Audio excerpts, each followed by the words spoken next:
स्वागत है आपका झा जी। स्वस्ति श्री गणेशाय नमः। अस्माद् गुरुभ्यो नमः। अस्मात् परम गुरुभ्यो नमः। अस्मात् सर्व गुरुभ्यो नमः। श्री राधा कृष्णाभ्यां नमः। श्रीमते रामानुजाय नमः। लंबोदरम परम सुंदरमेकदंतम पीतांबरम त्रिनयनम परमं पवित्रम उद्यद्दिवाकर निभोज्वल कांति कांतम विघ्नेश्वरम सकल विघ्नहरम नमामि। शरीरं स्वरूपं ततो वा कलत्रं यशश्चारुचित्रं धनं मेरुतुल्यं मनश्चैन्न लग्नं श्रीगुरुरङ्घ्रिपद्मे ततः किं ततः किं ततः किं ततः किं। जयतु देवो देवकी नन्दनोऽयं जयतु कृष्णो वृष्णिवंश प्रदीपः जयतु मेघश्यामलः कोमलाङ्गः जयतु पृथ्वी भारनासो मुकुन्दः। कृष्णत्वदीय पद पंकज पंजरान्ते अद्यैव मे विशति मानस राजहंसः प्राण प्रयाण समये कफवात पित्तः कंठावरोधन विधौ स्मरणं कुतस्ते। बरहापीडं नटवर बपुः कर्णयोः कर्णिकारं बिभ्रदवासः कनक कपि संवर्जयन्तीं च मालाम् रन्ध्राण वेणोरधर सुधया पूरयन गोप वृंदारण्यम सपद रमणम प्राविशद गीत कीर्ति करार बिंदेन पदार बिंदम मुखार बिंदे विनिवेशयन्तम वटस्य पत्रस्य पुटे शयानम बालम मुकुंदम मनसा स्मरामि। रामाय रामभद्राय रामचंद्राय वेदसे रघुनाथाय नाथाय सीतायाः पतये नमः। लक्ष्मीनाथ समारंभां नाथयामुनमध्यमाम् अस्मदाचार्यपर्यन्तां वन्दे श्रीगुरुपरम्पराम्। अञ्जनानन्दनं वीरं जानकीशोकनाशनं कपीशमक्षहन्तारं वन्दे लङ्काभयङ्करम्।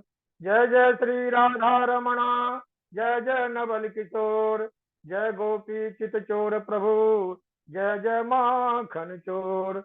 भक्ति भक्त भगवंत गुरु चतुर्नाम बपु एक इनके पद बंधन किए नासत विघ्न अनेक। बोले वृंदावन बिहारी लाल की जय। सुखदेव भगवान की जय। भागवत महापुराण की जय। जय जय राधे श्याम। अनंतानंत कोटि ब्रह्मांड नायक अचिंत्य कल्याण गुणगण निधान सर्वेश्वर सर्वाधिपति अकारण करुणा वरुणालय अकारण करुणाकारक कल्य सापहारक प्रात ब्रह्म अनंत कोटि कंदर्प दर्प दलन पटियान निर्गुण निराकार सगुण साकार जगदैक बंधु करुणैक सिंधु सच्चिदानंद घन परमात्मा श्री कृष्ण के जुगल चरणों में दास का बारंबार प्रणाम। उनकी आह्लादिनी शक्ति वृषभानुनंदनी श्री राधा रानी किशोरी जू के चरण कमलों में दास का बारंबार प्रणाम। समुपस्थित भागवत कथा अनुरागी भगवत भक्त मातृशक्ति भगनी बांधवों एवं कथा श्रवण करने वाले सभी जीव जंतु सिया राम मैं सब जग जानी करऊं प्रणाम योरी युग पानी। आज भगवान की कथा के क्रम में हम आगे चर्चा करेंगे। ऐसे तो भगवान की जो श्रीमद् भागवत कथा है यह शौनकादि ऋषियों के प्रश्नों पर ही आधारित है। नैमिषारण्य में शौनकादि ऋषियों की हजारों वर्ष में पूरी होने वाली गोष्ठी में शौनक जी ने महाभाग्य सूत जी से प्रश्न किया था। सबसे पहले तो शौनक ऋषि ने सूत जी को आसन दिया, पाद्य अर्घ आदि से पूजन किया। उसके बाद लोक मंगल की अभिलाषा से शौनकादि ऋषियों ने भगवान सुखदेव जी से शौनकादि ऋषियों ने सूत गोस्वामी से प्रश्न किया और उन्हीं प्रश्नों के आधार पर श्रीमद् भागवत की संपूर्ण कथाएं कही जा रही हैं। तो 6 प्रश्न जो थे उनके बारे में तो हम विगत वक्तव्य में आप लोगों के सामने जैसा संभव हुआ रख चुके हैं। उसमें था कह किम श्रेय कह शास्त्र सारः के अवतारा किम कर्म इत्यादि और भगवान की लीला और धर्म किसके शरण में गए, इस प्रकार के 6 प्रश्न हैं। और उन्हीं प्रश्नों को आधार मान करके सूत गोस्वामी जी ने शौनकादि ऋषियों को श्रीमद् भागवत कथा का श्रवण कराया। ऐसे तो भागवती गंगा धरती पर तो एक तो भागीरथी गंगा है और दूसरी गंगा भागवती गंगा है।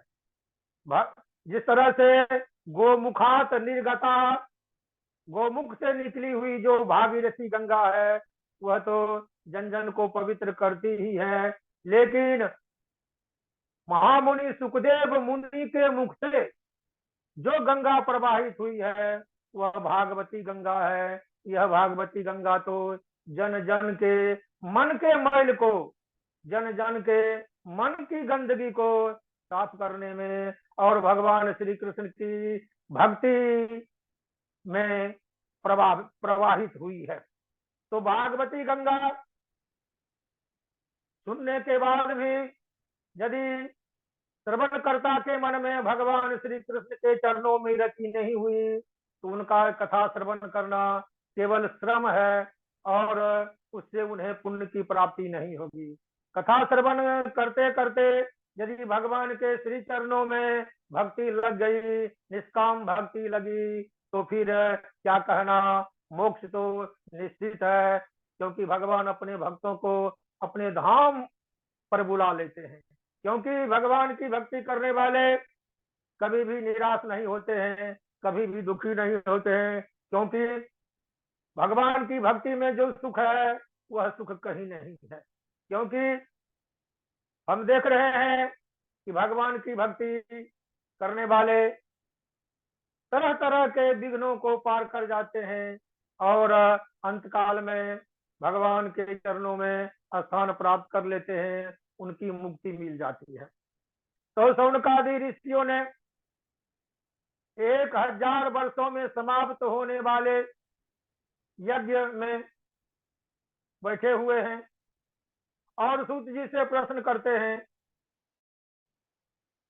कि आप मुझे श्रीमद् भागवत की कथा सुनाइए। शौनक ऋषि के इस प्रश्न को सुन करके सुखदेव स्वामी, शौनक ऋषि के इस प्रश्न को सुन करके रोमहर्षण के पुत्र रोमहर्षण सूत गोस्वामी शौनकादि ऋषियों से कहते हैं कि बहुत बड़ी मेरे गुरु सुखदेव जी की कृपा हुई, जिसके कारण मैं श्रीमद् भागवत कथा का श्रवण कर सका।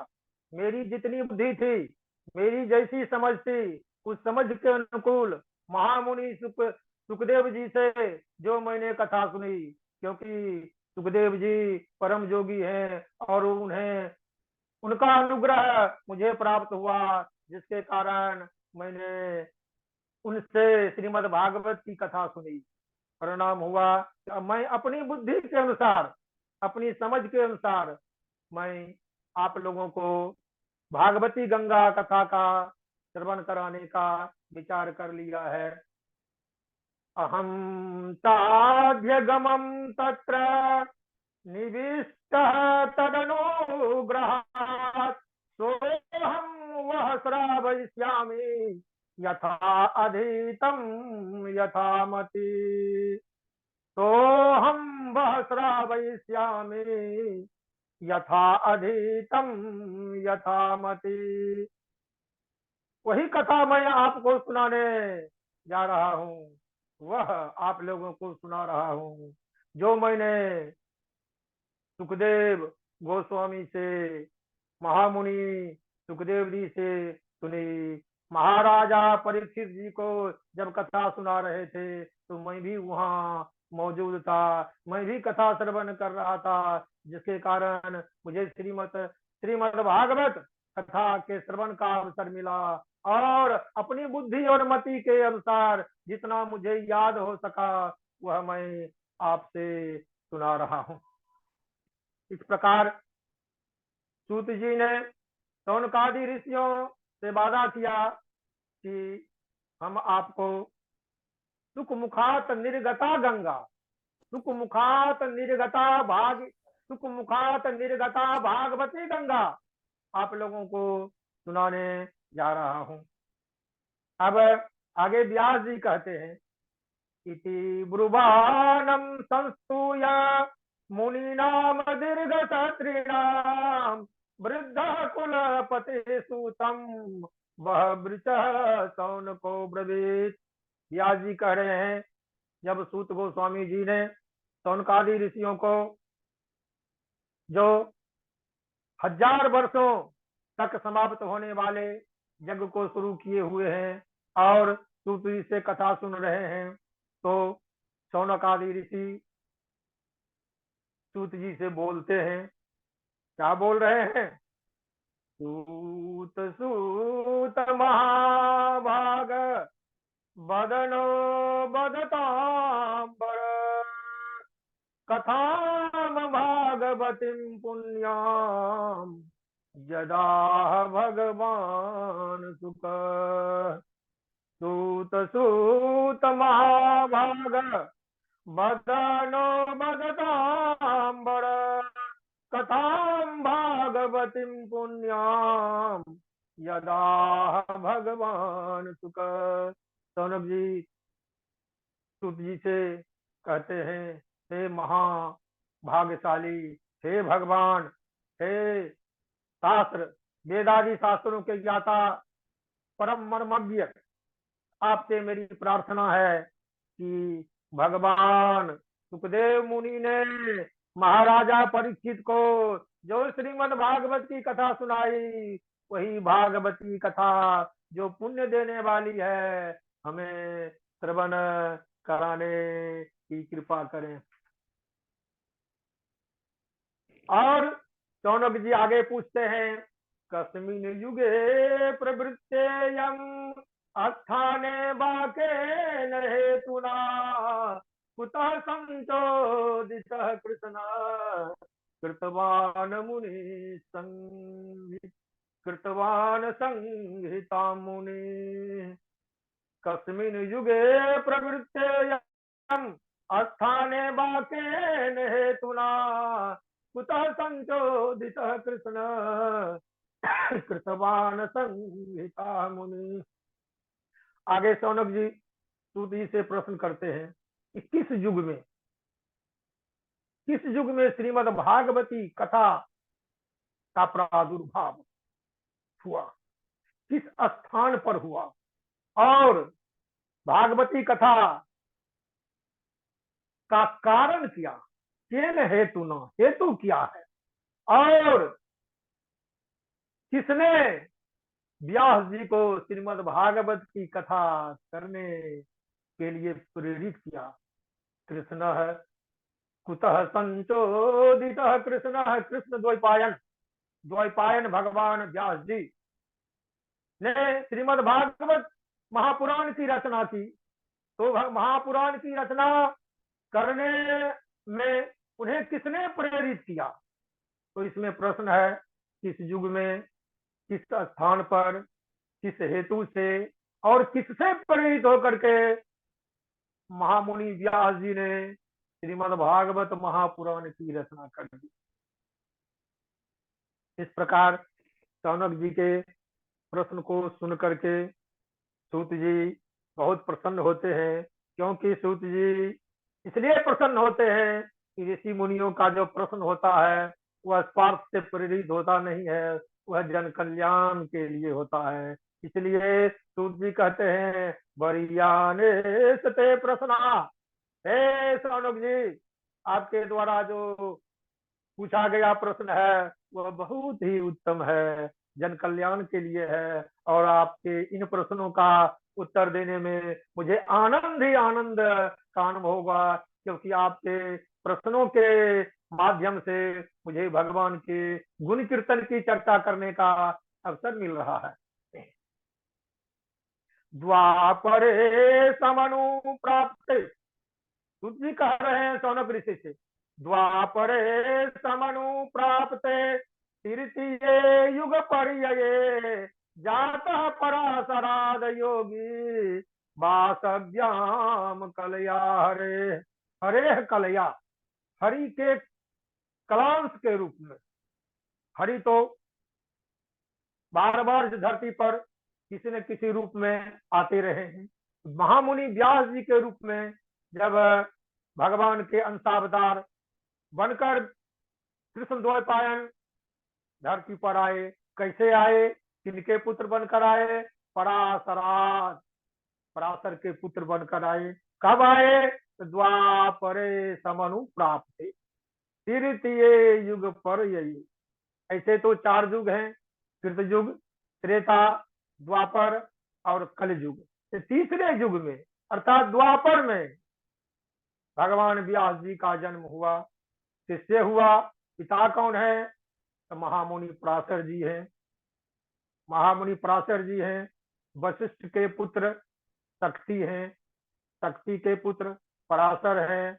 पराशर के पुत्र वेद व्यास जी हैं और वेद व्यास जी के पुत्र महामुनि सुखदेव हुए। और भगवान व्यास जी सत्यवती के गर्भ से उत्पन्न लिए। और भगवान व्यास जी जब धरती पर आए, क्यों आए? उस समय जब व्यास जी का प्रादुर्भाव हुआ, भगवान नारायण स्वयं व्यास जी के रूप में धरती पर अवतरित हुए। उस समय ज्ञान का जो स्वरूप था वह वेद था, और वेद की संख्या एक ही थी। और भगवत प्राप्ति का जो साधन है उसे वेद को कहा गया। वेद को ही भगवत प्राप्ति का साधन माना जा रहा था।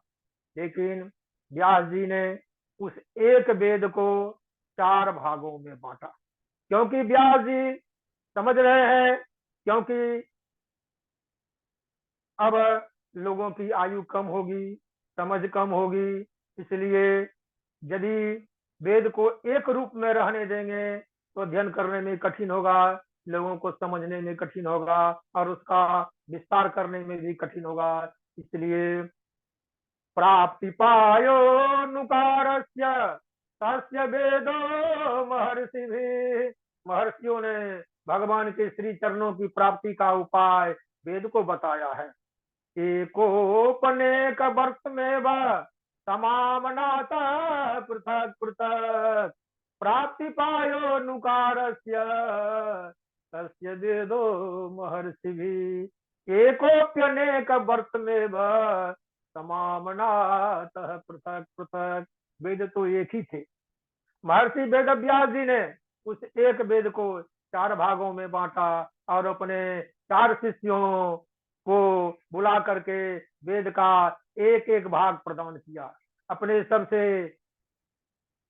उन्होंने सबसे पहले प्यारे शिष्य पैल को ऋग्वेद दिया।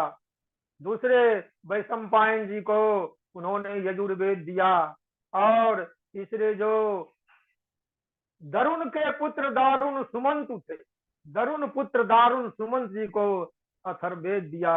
और एक सामवेद है जिसे महामुनि व्यास देव ने अपने शिष्य जयमनी को दिया। और उसके बाद व्यास जी ने वेदों का विभाजन किया। अपने शिष्यों को वेदों का अपना अपना हिस्सा पढ़ाया। और उनके जो शिष्य हैं वे उस अपने हिस्से के वेद को भी अनेक भागों में, अनेक शाखाओं में बांट करके अपने शिष्यों को पढ़ाया। पुनः शाखा से प्रशाखा हुए।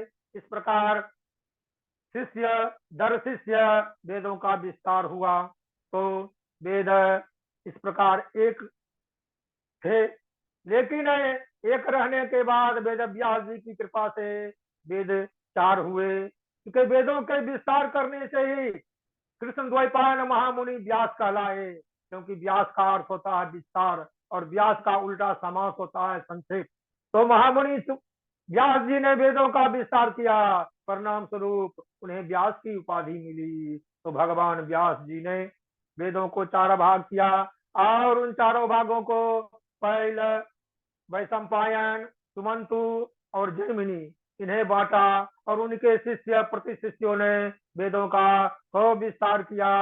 और आगे सूत जी कहते हैं कि अपने शिष्यों को तो उन्होंने वेदादि शास्त्रों का अध्ययन कराया ही, और मेरे पिताजी यानी उग्र सरवा सूत जी के पिताजी रोमहर्षण सूत जी को इतिहास पुराण आदि का अध्ययन कराया था। यह स्वयं उग्र सर्वासूत जी कह रहे हैं। अथर्वांगी रसामासे सुमंतु दारुणो मुने इतिहास पुराना नाम पिता में रोमहर्षण। मेरे पिता रोमहर्षण ने मेरे पिता रोमहर्षण को महामुनि व्यास जी ने इतिहास और पुराण का अध्ययन कराया था। लेकिन महामुनि व्यास जी ने देखा कि वेद आदि शास्त्रों का अध्ययन सबों के लिए तो सुलभ नहीं है, और सबों को वेद शास्त्र पढ़ने का अधिकार भी नहीं है, क्योंकि वेद शास्त्र पढ़ने का जिन्हें अधिकार है वही वेद शास्त्रों का अध्ययन कर सकते हैं, और जिन लोगों को वेद शास्त्र पढ़ने का अधिकार नहीं है उन्हें मुक्ति कैसे मिलेगी। तो उन लोगों को भी ज्ञान देने के उद्देश्य से कि जिन्हें वेद पढ़ने का अधिकार प्राप्त नहीं है उन लोगों को भी धर्म का ज्ञान हो, सनातन धर्म का ज्ञान हो, अपनी संस्कृति का ज्ञान हो, अपने संस्कारों का ज्ञान हो, और वे लोग भी जो वेद पढ़ने के अधिकारी नहीं हैं वे भी अपनी संस्कृति को जान लिए। क्योंकि महामुनि सूत जी कहते हैं स्त्री शूद्र द्विज बंधु नाम श्रेयी न श्रुति गोचरा। स्त्री शूद्र द्विज बंधु नाम श्रेयी न श्रुति गोचरा। कर्म श्रेयसी मूढ़ा नाम श्रेय एवं भवेदी इति भारतमाख्यानम कृपया मुनिना कृतम। महामुनि व्यास जी को अनुभव हुआ कि शूद्रों को, स्त्रियों को और द्विज बंधु, द्विज को तो वेद पढ़ने का अधिकार है लेकिन द्विज के जो बंधु लोग हैं, जो बंधु यानी उत्तम कोटि के द्विज नहीं है, पतित द्विज हैं, अधर्मी द्विज हैं, उन्हें कैसे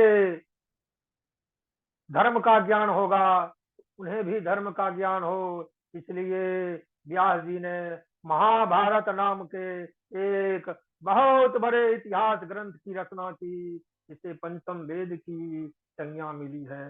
इति भारतमाख्यानम कृपया मुनिना कृतम। जिन्हें वेद पढ़ने का अधिकार नहीं है उनके ऊपर दया करके वेद व्यास जी ने महाभारत पुराण की रचना कर दी। और महाभारत पुराण तो धर्म संगत है। महाभारत पुराण के अनुसार वेद आदि का ज्ञान हो जाता है। जो वेद नहीं पढ़ते हैं, जिन्हें वेद पढ़ने का अधिकार नहीं है, उन्हें पुराणों के माध्यम से धर्म का ज्ञान हो जाता है। उन लोगों के ऊपर कृपा करके ही वेद व्यास जी ने पुराणों की रचना की। लेकिन इसने ग्रंथों की रचना करने के बाद भी वे प्रसन्न नहीं है, ऐसा स्वयं व्यास जी अनुभव करते हैं। सूत जी कहते हैं व्यास जी, महामुनि व्यास जी को अनुभव हो रहा है कि मैंने वेदों का विभाजन किया, पुराणों की रचना की, अन्य प्रकार के शास्त्रों की भी रचना की, ज्ञान के अथाह सागरों की मैंने रचना कर दी, लेकिन मेरा मन प्रसन्न नहीं है। व्यास जी अपनी रचनाओं से संतुष्ट नहीं है। क्यों संतुष्ट नहीं है? क्योंकि उन्होंने भागवत धर्म की चर्चा अभी तक नहीं की है। किंबा भागवता धर्मा ना प्रायेण निरूपिता। व्यास जी को अनुभव हो रहा है कि मैंने भागवत धर्म की चर्चा नहीं की है, और भागवत धर्म की चर्चा नहीं करने के कारण मुझे आत्म संतुष्टि नहीं मिली है। किंबा भागवता धर्म ना प्रायेण निरूपिता, प्रिया परमहंसा नाम ते एव ही अच्युत प्रिया। क्योंकि भागवत धर्म जो है, भगवान की कथा रस जो है, वह भगवान अच्युत को प्रिय है, और भगवान की कथा से अच्युत प्रसन्न होते हैं। और वह भागवत धर्म का मैंने निरूपण नहीं किया, उसकी रचना नहीं की, क्योंकि भगवान अच्युत भागवत धर्म से ही प्रसन्न होते हैं। और भागवत परमहंसों, जो परमहंस है, हंस ही नहीं जो परमहंस है, उनके लिए भागवत मुक्तिदायक है। और मैंने भागवत धर्म की रचना नहीं की, इसलिए मैं प्रसन्न नहीं हूं, ऐसा आभास व्यास जी को हो रहा है। तस्यैवं खिलमात्मानं मन्यमानस्य खेद्यतः कृष्णस्य नारदोऽभ्यागात् आश्रमं प्राक उदाहृतम। व्यास जी खिन्न होकर के अपने आश्रम में आसन पर बैठे हुए हैं, उदास मुद्रा में हैं, प्रसन्न है नहीं। उनके मुख मुद्राओं पर उदासी की रेखा दिख रही है, लेकिन वे सोच रहे हैं कि मैंने भागवत धर्म से संबंधित कथा की रचना नहीं की, इसलिए मैं संतुष्ट नहीं हो रहा हूँ। ठीक इस प्रकार उनके मन में बात आई कि मैंने भगवान श्री कृष्ण की प्रशंसा के बारे में, भगवान श्री कृष्ण की लीला के बारे में, भगवान श्री कृष्ण के गुण कीर्तनों की चर्चा में, इसलिए मैं खिन्न हूँ, उदास हूँ। उसी समय उनके आश्रम पर महर्षि देवर्षि नारद जी पधार गए। अब तो भगवान के नाम की चर्चा का अंकुरन जब मन में व्यास जी को हो गया, व्यास जी के मन में भागवत धर्म का जब अंकुरन हो गया, तो उस अंकुर को बड़ा करने के लिए, खींचने के लिए तुरंत व्यास जी तुरंत नारद जी पहुंच ही जाते हैं। व्यास जी के सामने नारद जी पहुंच जाते हैं और व्यास जी उठ जाते हैं, नारद जी का अभिवादन करते हैं, उनको बैठने के लिए स्थान देते हैं। ताम अभिज्ञाय सहसा प्रत्युत्थाय आगतम मुने पूजयामास विधिवत नारदम सुरपूजितम। देवताओं के द्वारा भी पूजा करने योग्य महामुनि देवर्षि नारद व्यास जी के मन के अंकुर को विस्तार करने के लिए पहुंच जाते हैं। व्यास जी नारद जी का आदर करते हैं, पूजा करते हैं और उनके योग्य आसन प्रदान करते हैं। जब व्यास जी आसन पर बैठ जाते हैं तो आगे सूत जी शौनक ऋषियों से कहते हैं, शौनकादि ऋषियों से कहते हैं, अथ तम सुखमासीनम उपासीनम बृहस्रवा देवर्षि प्राह विप्ररसि बीना पानि सस्मयन्निव। अब सूत जी कह रहे हैं कि वेद व्यास जी ने जब देवर्षि नारद जी को आसन पर बैठा दिया, तब देवर्षि नारद महर्षि व्यास जी से पूछते हैं, कहते हैं, प्रश्न करते हैं। महर्षि व्यास जी से देवर्षि नारद पूछते हैं, कहते हैं, पराशर्य महाभाग भवतः कच्चिदात्मना परितुष्यति शारीर आत्मा मानस एव वा। नारद जी को भी व्यास जी के मलिन मुख को देख करके चिंता होती है और पूछ ही बैठते हैं, हे महामुनि व्यास जी, ये बताइए आप मन से और शरीर से दोनों से प्रसन्न है अथवा प्रसन्न नहीं है?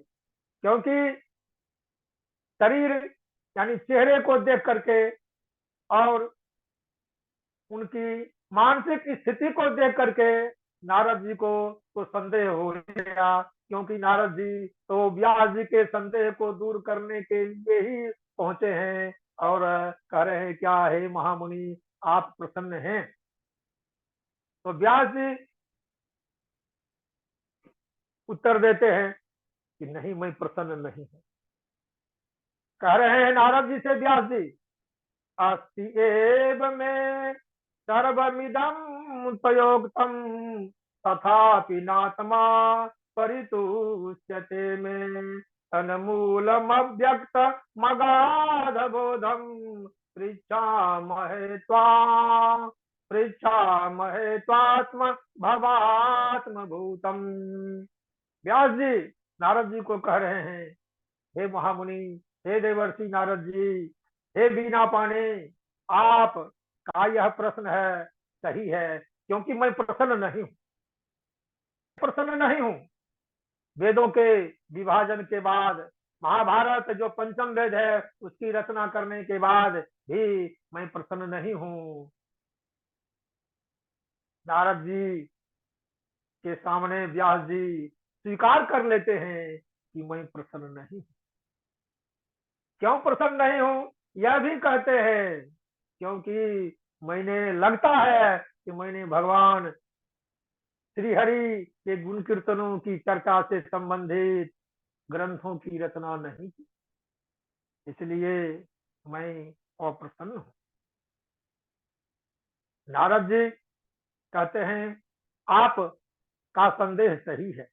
आपने तो वेदादि शास्त्रों की रचना की, महाभारत की रचना की, लेकिन अमल कीर्ति भगवान श्री कृष्ण से संबंधित, भागवत धर्म से संबंधित किसी प्रकार की रचना नहीं की, क्योंकि आगे जो समय आने वाला है वह बहुत दारुण समय आएगा, कठिन समय आएगा, और उस समय में श्री भगवान श्री कृष्ण के चरणों का ध्यान करने वाला ही संसार से मुक्त होगा। तो जो भागवत धर्म है उसकी चर्चा आपने नहीं की। भवतानुदित प्रायम यशो भगवतो मलम ये नैवासौ न तुष्येत मन्ये तददर्शनम किलम। मैं मान रहा हूं कि आपने भगवान श्री कृष्ण के चरणों की वंदना नहीं की, इसलिए आप प्रसन्न नहीं है। इस प्रकार व्यास जी के मन में जो संदेह था, अब उसी संदेह की पुष्टि बिना पानी नारद जी ने व्यास जी से कर दी।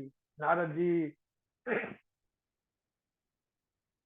सुखदेव जी कह रहे हैं कि नारद जी ने समझा दिया कि हे महामुनि, आपने तो स्वयं स्वीकार किया है, नैष्कर्म्यम अपि अच्युत भाव वर्जितम, नैष्कर्म्यम अपि अच्युत भाव वर्जितम, न शोभते ज्ञानमलम निरंजनम। निरंजन जो ज्ञान है, निर्गुण ब्रह्म की उपासना संबंधी जो ज्ञान है, वह अच्युत भाव वर्जित होने के कारण, अच्युत भाव वर्जित होने के कारण आपके द्वारा जो रचित ग्रंथ हैं वे सुशोभित नहीं हो रहे हैं, उससे आप की मानसिक शोभा नहीं बढ़ रही है। मैं नारद जी आगे कह रहे हैं, हे महामुनि व्यास जी, भगवान के गुण कीर्तनों का ही प्रभाव है कि मैं देवर्षि नारद, भगवान के गुण कीर्तनों का ही प्रभाव है कि मैं देवर्षि नारद हूं, क्योंकि मैं तो पूर्व जन्म में दासी पुत्र था और भगवान के चरणों में जब मेरी रति हुई, उसी रति के प्रभाव से मुझे पुनर्जन्म में यह नारद का स्वरूप प्राप्त हुआ। अहम पुरातीत भवे भवम मुने दास्या सुकस्या क्षण भेदवादिनां निरूपितो बालकेव योगिनां शुश्रूषणे प्रावृषि निर्विवीक्षताम्। नारद जी कह रहे हैं श्री हरि के चरणों की कृपा से ही मैं देवर्षि बना, नहीं तो मैं तो पूर्व जन्म में दासी पुत्र था। और आगे चर्चा करते हैं कि दासी जी किस, दासी पुत्र यानी मेरी माँ दासी थी, वेदवादी दासी, वेदवादी नाम, वेद ज्ञानी भगवान के भक्तों की दासी, और उसका मैं पुत्र था। और संजोग ऐसा रहा कि चातुर्मास व्यतीत करने के लिए महामुनि लोग उस ग्राम में आए, उस स्थान पर आए जिसके यहाँ मेरी माँ दासी का काम कर रही थी। और चातुर्मास यानी सावन, श्रावण, भाद्रपद, आश्विन और कार्तिक, ये जो चातुर्मास हैं, इसको व्यतीत करने के लिए ऋषि महर्षि एक स्थान पर भगवान के गुण कीर्तनों की चर्चा करते हैं। और दासी पुत्र होने के चलते मैं उन ऋषि मुनियों की सेवा करता था, और उनकी अनुमति से उनका जूठन प्रसाद भी मैं पा लेता था, और वह भी प्रसाद उनकी अनुमति से मैं लेता था। और बर्तनों में, पत्तलों पर जो जूठन लगे होते थे उसी को मैं खा लेता था, जिसके चलते उनके जूठन खाने से, ऋषि मुनियों के जूठन को खा लेने से मेरे भीतर भी, मेरे हृदय में भी भगवान की, ऋषि मुनियों की भक्ति करने की अभिलाषा जग गई। उच्छिष्ट लेपानुमोदितो दुजह, उस उच्छिष्ट लेपानुमोदितो दुजह, तत्कृतस्म भुंजे तत्पास्त किल विष, एवं प्रवृत्तस्य विशुद्ध चेतस, तद्धर्म एवात्मरुचि प्रजायते। धर्म के प्रति जो मेरी आस्था हो गई, मेरी जो रुचि धर्म में बढ़ी, इसका कारण यही है कि ऋषि मुनियों के जूठन से मुझे जो आत्मज्ञान हुआ, कि मुझे धर्म में रुचि हुई। और उस चातुर्मास के काल में ऋषि मुनि आपस में भगवान के गुण कीर्तनों की चर्चा करते थे, भगवान की कथा कहते थे, जिसके कारण मैं भी उस कथा को सुन लेता था, और कथा के श्रवण के पश्चात मुझे काफी आनंद मिलता था, मैं काफी संतुष्ट होता था, बहुत प्रसन्न होता था। और आगे हुआ उसी प्रकार, कथा श्रवण करते करते दासी पुत्र के रूप में मैं जीवन बिता रहा था। भगवान की भक्ति के प्रति मेरी रुचि बढ़ती गई। चातुर्मास व्यतीत करके ऋषि लोग आगे की यात्रा पर निकल गए। मेरी बुद्धि, मेरी मति भी उनके साथ चलने की हो गई, मैं भी उनके पीछे चलने लगा। लेकिन उन ऋषियों ने मुझे समझाया, हे पुत्र, तुम माँ के इकलौते पुत्र हो, और तुम्हारे अलावे तुम्हारे माँ को और कोई सहारा भी नहीं है, इसलिए तुम लौट जाओ। लेकिन ऋषि मुनियों ने कृपा करके मुझे दासी पुत्र को मंत्र दिया, कहा कि इस मंत्र को जप करते रहना, तुम्हें इसी शरीर में भगवान का दर्शन हो जाएगा। मंत्र दिया, नमो भगवते तुभ्यं वासुदेवाय धीमहि, नमो भगवते तुभ्यं वासुदेवाय धीमहि, प्रद्युम्नाय निरुद्धाय नमः संकर्षणाय च, प्रद्युम्नाय निरुद्धाय नमः संकर्षणाय च। यह मंत्र मुझे दिया। क्या मंत्र दिया? नमो भगवते तुभ्यम, भगवते तुभ्यम नमो। भगवान आपको मेरा नमस्कार। इस भगवान को वासुदेवाय, हे वासुदेव भगवान आपको नमस्कार, आप हमें बुद्धि दें, ज्ञान दें। प्रद्युम्नाय प्रद्युम्नाय अनिरुद्धाय, प्रद्युम्न को भी नमस्कार, अनिरुद्ध को भी नमस्कार, और संकर्षण भगवान बलराम को भी मेरा नमस्कार। इसी मंत्र का जप करने के लिए उन महामुनियों ने मुझे परामर्श दिया और कहा कि तुम्हें भगवान का दर्शन होगा और इसी शरीर में भगवान का दर्शन हो जाएगा। इस प्रकार महामुनि आगे निकल गए और मैं भगवान के दर्शन की अभिलाषा में समय व्यतीत करने लगा। इस प्रकार सुखदेव गोस्वामी कह रहे हैं कि नारद जी ने अपने दासी पुत्र होने का वृत्तांत सुनाया। इस प्रकार जब नारद जी ने दासी पुत्र होने का वृत्तांत सुनाया तो व्यास जी ने आगे की और कथा सुनाने के लिए नारद जी से आग्रह किया कि हे नारद, ऋषि मुनि जब चले गए और आप जब जप करने लगे, उसके बाद आपका जीवन कैसे व्यतीत हुआ और आप कैसे उस शरीर का त्याग करके पुनः दूसरे शरीर में आए। आप तो स्वयंभू हैं, तो यह स्वयंभू शरीर कैसे आपको प्राप्त हुआ। प्राकल्प विषयामेताम स्मृतिम ते सुर सत्तमा, नो ये सदवधात काल ये सर्व निराकृति। काल का तो काम है शरीर को नष्ट करना, बुद्धि को नष्ट करना, ज्ञान को नष्ट करना। जो भी पढ़े लिखे हैं मृत्यु सबको नष्ट कर देता है। मरने के बाद लोग सब विस्मृति में आ जाते हैं, लेकिन आपको याद कैसे, आपको अप, कैसे याद है। आगे की कथा आप सुनाइए। दासी पुत्र होने के बाद आप इस देवर्षि नारद के शरीर को किस प्रकार प्राप्त किया। आगे नारद जी कह रहे हैं कि मैं तो माँ की सेवा करते हुए रह रहा था। मेरी माँ तो दासी थी, वह दासी का काम करती थी। एक दिन मेरी माँ गाय दूहने के लिए शाम में निकली। एकदा निर्गताम गेहात दुहंतिम निशिगाम पते, सर्पोपदशत पदा पृष्ठ कृपनाम काल चोदित।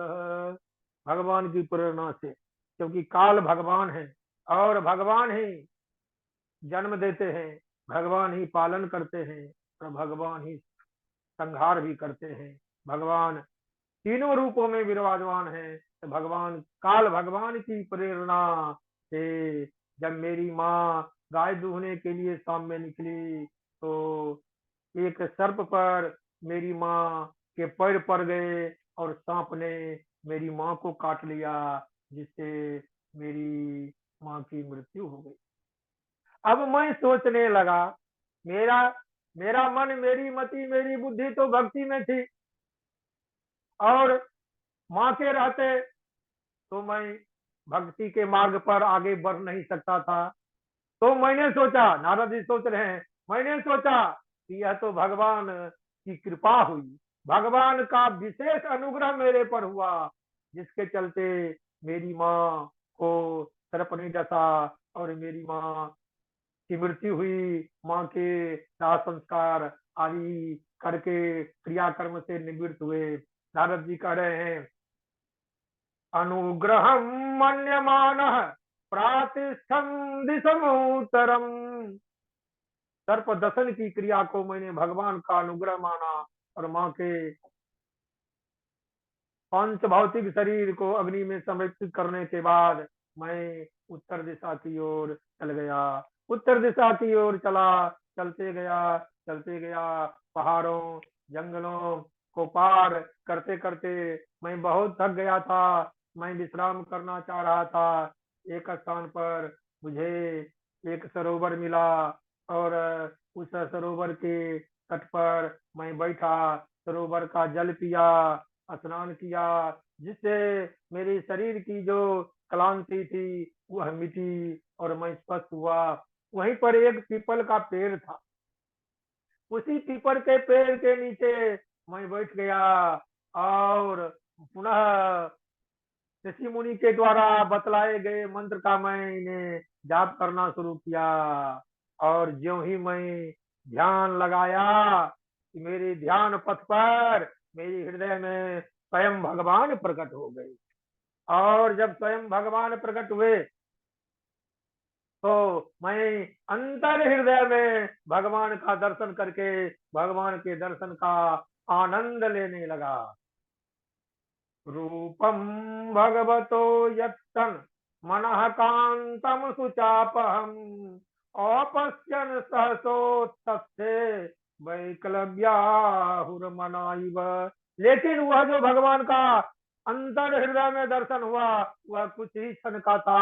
उसके बाद मेरे अंतर हृदय से भगवान निकल गए, जिसका मैं दर्शन हृदय में कर रहा था। ये जब हृदय से निकल गए तब मैं व्याकुल हो गया और परेशान होकर के इधर उधर देखने लगा।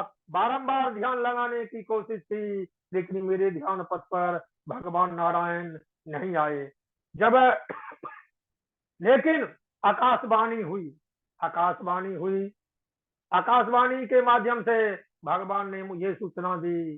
तो मैंने तो आपको कुछ क्षण के लिए दर्शन दिया और वह इसलिए दर्शन दिया क्योंकि महामुनियों ने आपको आशीर्वाद दिया था इसी शरीर से आपको मेरा दर्शन होगा। उनके वचन को सत्य करने के लिए मैंने आपको दर्शन दिया। अब इस शरीर में पुनः मेरा दर्शन आपको नहीं होगा। लिखे हैं हंतास्मिन जन्मनि हंत अस्मिन जन्मनि भवान माम द्रष्टु इह अर्हते अभिपक्व कसायानाम अभिपक्व कसायानाम दुर्दर्शो हम कुयोगी नाम। अभिपक्व क्योंकि भगवान की भक्ति में जो परिपक्व नहीं हुआ उसको मेरा दर्शन सुलभ नहीं है। अपरिपक्व भगवान की भक्ति के प्रति आप अभी परिपक्व नहीं हैं। भगवान में आपकी निष्ठा है, भगवान में प्रेम है, लेकिन जो परिपक्व भक्ति होती है उस परिपक्व भक्ति के अभाव में मैंने केवल उन संतों के वचन को सत्य करने के लिए ही आपको दर्शन दिया। पुनः अगले जन्म में आपको मैं अपना पार्षद बनाऊंगा। यह आकाशवाणी हुई और नारद जी जो दासी पुत्र के रूप में हैं सोचने लगे कि जब तक यह शरीर नष्ट नहीं होगा तब तक अगला जन्म मुझे प्राप्त नहीं होगा और जब तक अगला जन्म प्राप्त नहीं होगा तब तक मुझे भगवान का दर्शन नहीं मिलेगा। इसलिए वह काल की प्रतीक्षा में लगे कि काल भगवान कब आएंगे और मेरे इस पांच भौतिक शरीर को नष्ट करेंगे। इस प्रकार भगवान श्री कृष्ण के चरणों का ध्यान करते हुए काल की प्रतीक्षा करने लगे और उसी प्रतीक्षा में आरब्ध कर्म निर्वाणो नियापतत पांच भौतिक। उसी प्रकार काल की प्रतीक्षा मैं कर रहा था। एक ऐसा समय आया कि भगवान काल आए और मैं इस पांच भौतिक शरीर से मुक्त हो गया। उसके बाद जब कल्प का अंत होता है तो भगवान सोने चले जाते हैं। जब भगवान सोने के लिए जा रहे थे तो भगवान ब्रह्मा जी भी अपनी माया को समेट करके भगवान में प्रवेश कर रहे थे। तो मैं भी ब्रह्मा जी के साथ यानी वह दासी पुत्र की जो आत्मा है वो अभी ब्रह्मा जी के साथ भगवान के श्वास के माध्यम से नारायण के हृदय में प्रवेश कर गए। इस प्रकार पुनः हजारों वर्षों तक भगवान शयन करते रहे और नारद जी ब्रह्मा जी के साथ भगवान के हृदय में पड़े रहे। जब पुनः दूसरा कल्प शुरू हुआ और भगवान को पुनः सृष्टि करने की इच्छा हुई तो ब्रह्मा जी प्रकट हुए और ब्रह्मा जी के पुत्र के मानस पुत्र के रूप में स्वयं मैं प्रकट हुआ और देवर्षि का पद मिला। और भगवान की भक्ति का प्रभाव है तो मैं अभी देवर्षि नारद बना और मुझे भगवान के द्वारा यह बीना दी गई है और उसी बीना पर मैंने सातों स्वर का आह्वान किया और हर हमेशा भगवान के गुण कीर्तनों की चर्चा में लीन रहता हूँ। इस प्रकार नारद जी ने भगवान के गुण कीर्तनों की महिमा वेद व्यास जी को बताया।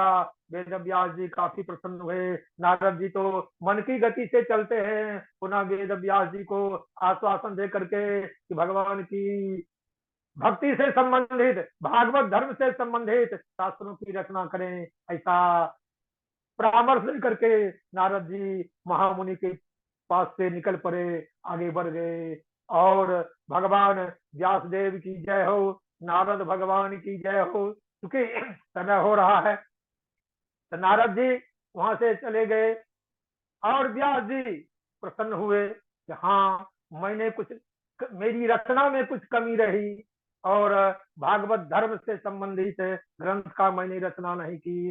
भगवान की भक्ति में लोगों की रुचि बढ़े, उससे संबंधित महापुराण की रचना करने का उद्देश्य करके अपने आश्रम चले आए। बोल दे व्यास भगवान की जय, महामुनि सुखदेव भगवान की जय, भागवत महापुराण की जय, सब श्रोताओं की जय, सब भक्तों की जय, मेरे सभी साथियों की जय। गुरु महाराज के चरणों में श्रीमद् भागवती गंगा की धारा को मैं समर्पित करता हूँ। तस्मै श्री गुरुवे नमः। जय श्री राधे, जय श्री राधे। आनंद वर्षा दिया। हमारे झा जी तो एकदम मंत्र मुग्ध होकर के कथा कहते हैं और जो श्रोतागण होते हैं उनको भी मंत्र मुग्ध ही कर देते हैं। उसी गंगा पर जो है सबको डुबकी लगवाने लगते हैं। बड़ा जय हो। बड़ा ये आनंद आया। ये तो आपके चरणों की कृपा है। हम तो सीता हंसी करने वाले टीचर थे। बहुत बहुत एकदम ऐसी वाणी ठाकुर जी का एकदम पूरा बहुत विशेष कृपा है और ऐसी कृपा फिर उत्तर उत्तर वरदान होता रहे कृपा का और इसी प्रकार आप सुनाते रहें, यही हम किशोरी जी के चरणों में प्रार्थना करते हैं। बड़ा आनंद आया। हमारे द्विवेदी जी एकदम प्रसन्न चित्त होकर के सुन रहे थे। बहुत बहुत आनंद आ गया। बहुत अच्छी कथा गणेश जी, बहुत बहुत धन्यवाद अद्भुत, भाई बहुत साहब, ही। धन्यवाद, धन्यवाद भाई साहब। बिल्कुल। चलिए। राजा राम जी कुछ कहना चाहते हैं? जी, जय थोड़ा राधे स्वास्थ्य भी राधे ठीक हो राधे गया राधे आपको सुन के। राधे राधे। कोई बात बहुत नहीं है। अद्भुत वक्तव्य रहा गुरुदेव। राधे राधे राधे राधे राधे राधे। धन्यवाद, धन्यवाद, धन्यवाद। इसी इसी प्रकार सुनते रहिए और हम भी आपका वक्तव्य सुनते रहेंगे। जी जी जी, हम सुनते रहेंगे, आप सुनाते रहे। जय हो, जय हो राजा राम जी की जय हो, जय हो, जय हो। बहुत सुंदर महाराज, बहुत सुंदर, बहुत अच्छा, बहुत अच्छा, बहुत अच्छी शैली। हमारे भी तुम मार्गदर्शन करते हैं, इसके लिए बहुत बहुत धन्यवाद आपका। धन्यवाद राजा राम जी। बड़ा एकदम समय का पता ही नहीं चलता है, कितना जल्दी समय जो है तो पूर्ण हो जाता है। हमारे झा जी भी देखते रहते कि अब समय हो चुका है, नहीं तो ये गंगा तो बहती है तो गोता लगाते रहिए। बहुत बढ़िया। बहुत अच्छी शैली है गुरुजी। हाँ जी, बहुत सुंदर शैली से बोलते हैं जाजी। जी जी।